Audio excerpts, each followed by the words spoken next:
Today on The Report, we discuss the assassination of a Hamas leader in the Gaza Strip, the discovery of 12 bodies beneath the ancient treasury of Petra, updates on the 2024 election, and the owner of a popular burger chain rocks out against the rise in opioid usage. The report starts now.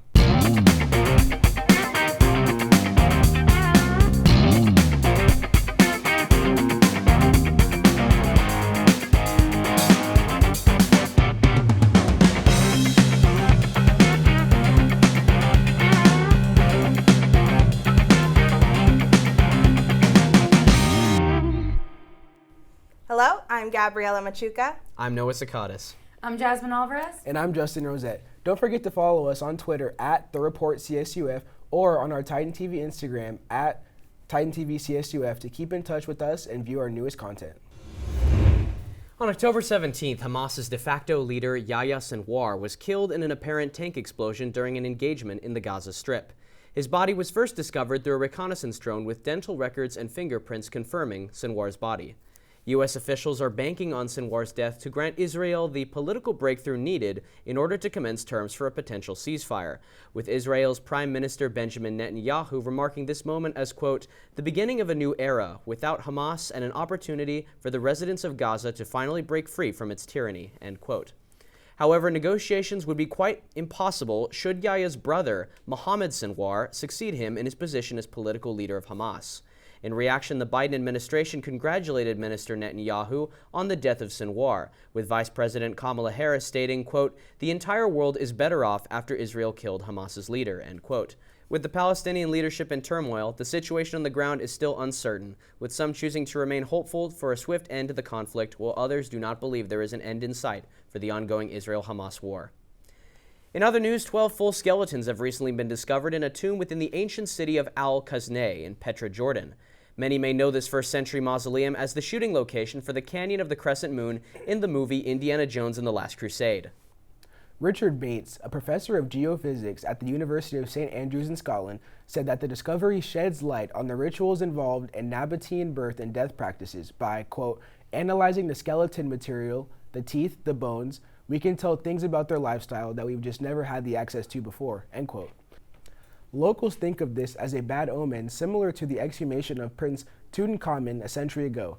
The archaeologist who dug up the prince's iconic tomb died less than a year later by mysterious illnesses and accidents. Time will only tell what happens to these Petra tomb raiders. And with that, let's turn to the latest news on the 2024 election. Here with us now, the Report correspondent Kemdi Nwosu with more. Take it away, Kemdi. Thanks, Noah. Las Vegas native Ven Miller was arrested outside a Trump campaign rally in California. Miller was found in possession of firearms, false press and VIP passes, fake passports, and had an unregistered vehicle with a fake license plate. Riverside County Sheriff Chad Bianco said officers had, quote, likely prevented another assassination attempt, end quote. Miller has since filed the lawsuit against Bianco in the Riverside County for illegal search and defamation. The investigation for whether or not this was an assassination attempt is ongoing. In an effort to win over undecided voters, Kamala Harris braved a Fox News interview, turning questions into critiques of Trump. Harris said of the former president, quote, we should all be concerned, end quote. Harris insisted that she would not follow Biden's footsteps as a new generation of leadership. Vice President nominee Senator J.D. Vance has gone on to say no to Trump losing the 2020 election. His denial of this loss tests the recent court filing detailing Trump knowingly pushing false claims of voter fraud. On the flip side, Harris praised Mike Pence's candor about Trump's accusations leading up to the January 6 Capitol attack. And that's it for this week. Keep registering to vote in our ballot bowl. Thanks, Titans. Back to you at the table. In-N-Out Burger has teamed up with Robbie Krieger, legendary guitarist and co-founder of The Doors, for a charity event to benefit the Slave to Nothing Foundation. The show, known as Rock to Freedom, is hosted annually by In-N-Out president Lindsay Snyder Ellingson to raise funds and awareness for those affected by addiction and human trafficking. This year's event saw American rock band the Goo Goo Dolls as headliners. Additional performances included show opener Nashville rock and soul band Hippies and the Cowboys, as well as 48 Special, Lindsay Snyder Ellingson and husband Sean Ellingson's band. The sold-out event was hosted at the House of Blues in Anaheim. Over 1,000 people were in attendance. Bars offered mocktails and energy drinks in replacement of alcohol. Guests could get airbrush tattoos, take pictures in a photo booth, and purchase special event t-shirts. Over $900,000 were raised, and In-N-Out matched the donation in the form of a grant. For the remainder of the month of October, the Slave to Nothing campaign will continue. In-N-Out will match donations made 3-1. So guys, what do you think about philanthropic efforts made by big companies like this? Do you think that it's helping raise more awareness? Do you think more companies should put the effort to do more things like this? What are your thoughts?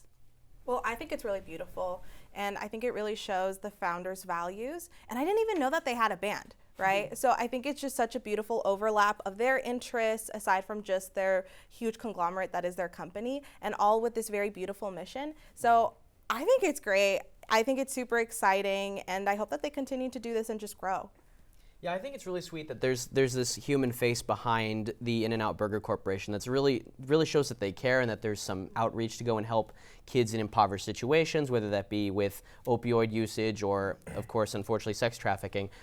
It's just really good that we're seeing this help from a place like In-N-Out Burger. It just shows their kindness. What do you think? I think it's always good when you see people of high positions using their power for good things. Yeah. I think a lot of people in other power positions and companies recently have been under the light for doing things that are seen as controversial. This is something that there's no way to see this as controversial. It's something raising awareness, like you said, for sex trafficking, helping people out there.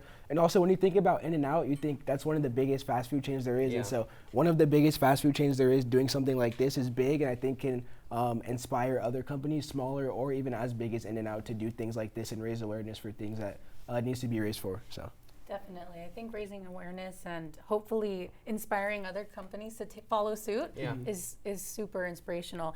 Do you think that this helps the companies connect to their customers a little bit better? Oh, definitely. Absolutely, yeah. Yeah. Well, did you know that In-N-Out is actually a Christian company? On all of their I believe their carts and their food, their drink cups, they actually have a little like message underneath that's like a chapter in the Bible. So they actually do that. If you look on all of their food, on their bags and in their cups, they have that listed.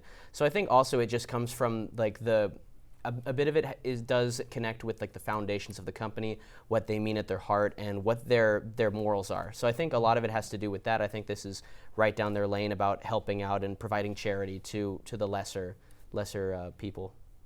But yeah, overall, I think this is a great move for In-N-Out, and I think that it's going to inspire a lot of change going forward in terms of how companies do fundraisers for topics like this.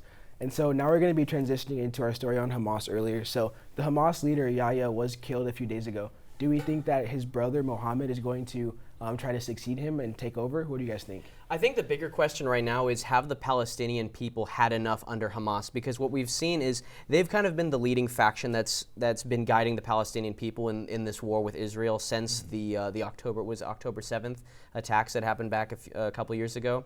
Was it 2023? Anyways, unfortunately, what happened is Yahya Sinwar was the second successor, I believe.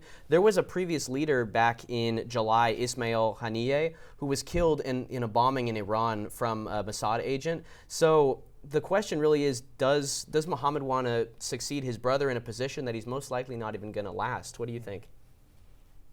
I don't know. It's a great question. I hope not, I think that overall, we need to see an end to the war, and we need to see some kind of compromise from both sides where we can just find a peaceful end. So obviously the hope is no, especially with the fear of already there being so many deaths of people who have tried to go and take that. But I hope not. There's been a lot of people who have unfortunately been killed trying to take that mantle. So it's really a toss-up. What are your thoughts, Gabby? Well, I'm nervous because as much as we do not want to see this war to continue, and as much as the U.S. administration says that they will be pushing forward for ceasefire, all of our attention right now is on the election. Right. So when exactly is that going to happen in the timeline, even from our end, I'm unsure. So now refocusing on our election updates, do you think that this third assassination attempt actually was an assassination attempt? Or no, is it just hearsay from the officer? Personally, I do find it comical that the arrested Miller?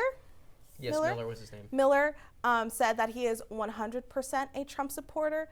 but he had an unregistered vehicle with a fake license plate. So the evidence doesn't really quite align with his actions and his possessions. It's kind of hilarious. It's like, dude, you got caught red-handed, like trying to commit a terrorist act. It's like, if you have nothing to hide, then stop complaining about, what was it? He filed a wrongful suit against the investigators that, oh, he's an innocent man. Why did you have fake press passes and like VIP tickets with loaded firearms? And he's from Nevada too. Like, you cross state lines in order to come here to this event. It's like, come on, like nobody's buying this right now. Until we see actual evidence that you were wrongfully accused, every finger is pointed at you right now. What do you think? Yeah, and I think like you said, it's almost like a joke. Like, you know, like it looks so obvious that like you did this thing, but you're like, oh, I didn't do this thing, you know, thing that like everyone knows that you're trying to do. But it's also like, this is another assassination attempt on former President Trump's life. So this is something very serious. But I think the bigger point here is like showing, as you were saying before the show, like he didn't get far at all. Like they stopped him at like the front security. And so I think going off of the first assassination attempt a couple months ago, it's kind of showing improvement in like security a little bit. I mean, the first one was like, it was like from afar, like the person didn't try to get in, but still like they were able to stop this right away and not even let it get close, which I think is showing an improvement, because that's something we've been talking about. Are they going to improve security, that kind of thing? So I think that's the bigger story here. But I mean, just like, man, like another one, that's 3 now in like a couple months. So I mean, it's good that security has been stepping up, but man, it's like, when are these attempts going to end? You know, like after 3 attempts, like they finally got it right. Like that's ridiculous. What do you think, Jasmine? Yeah, definitely. I think it is scary to see kind of that acceleration of attempts. It's definitely scary, but it is also a little bit, I guess I should say, comforting slightly, that they are, like you said, to touch on what you were saying, Justin, that they're also, with the more attempts, they're raising up the antics for security. So at least now he was caught, like you said, much earlier. You know, it wasn't where he put other civilians potentially at risk, not because we don't know if it was just the president that, you know, was going to be assassinated, if there were other people who could have potentially lost their lives. So it's really good to see. I'm glad that they were able to stop it, and I hope that that continues. I have to say, are we even surprised though that these kind of like attempts are happening in 2024? We've spent the last, what is it, like 4 to 8 years where the media has had this kind of rhetoric where it's this person, Donald Trump, who needs to basically be shot. I mean, we've heard that before multiple times from celebrities and from mainstream media reporters on the news, saying things that are probably even worse than what's occurring right now. So are we even shocked that there's this like idea of Donald Trump as this malevolent figure that needs to be stopped, and if he can't be stopped, then our democracy will be destroyed, that there's people that are actually going out there to take real action against this guy? Like, it's kind of appalling that there's suddenly this like, oh no, we condemn political violence, but we'll literally say it on the news all the time. So I just think that really needs to be investigated and really focused on, because that's a problem. That we can villainize people and make caricatures of them, but there has to be a point where it's like, okay, what are we really pushing out there right now? So yeah, I think when it comes to election seasons, people obviously have candidates that they want to win, people that they prefer, and people that they don't like, and a lot of people don't like Donald Trump and didn't like him before he was a political figure. And so I think people feel passionate about that. And so I think what people have to get better at in general is like blurring a line between, okay, I'm not going to vote for you and here's why you're a bad candidate, and not like making an attempt or saying someone like, you know, should die or like should be killed. There's a big difference. And I think that line has been blurred during this election process, and that needs to be improved moving forward. I agree. Yeah. I definitely think, unfortunately, Trump has kind of set the standard of, you know, in his past in the debates, where he's gotten nasty with some of his comments, not just on debates, but on, you know, formerly known as Twitter, now X, public statements. I mean, he has said a lot of things that have been vile, honestly. Absolutely. And I think, unfortunately, that has kind of opened up the window for other people to think that it's allowed. And it's kind of funny, and like you do touch that it's kind of hypocritical, and it is. I'm not going to say that it's not. It is, where sometimes we're like, oh, I won't do that, or I won't vote for him because of the things he says. He's so vile, he's horrible. But then, you know, behind screens, we're still tweeting out like, oh, someone needs to assassinate him. Yeah. You know, and that's you know, to touch on what you're saying, it is bad, and I definitely see what you're saying, but I also think that we have to remember, as like the audience, as the people who are watching these debates, more violence is just going to ensue more violence. So we have to, unfortunately, rise above. And even though someone is saying vile things, that doesn't permit us to go and stoop to that level. You know, we have to be able to come with reason to back up our points. And if, you know, we're just antagonizing, and if you have to belittle someone, and if you have to, you know, call someone names, then your argument isn't strong. You know, go back, do more research, get a stronger argument. But I think that's definitely what we need to promote is tolerance. And just because someone is being hateful and spiteful doesn't mean we have to also stoop to that level. I think that just links to the larger or overarching issue that we don't have enough empathy as a society. And yes, I think the internet definitely influences that in the sense that we all, you know, can hide behind a screen and say whatever we want. But historically, that hasn't really existed.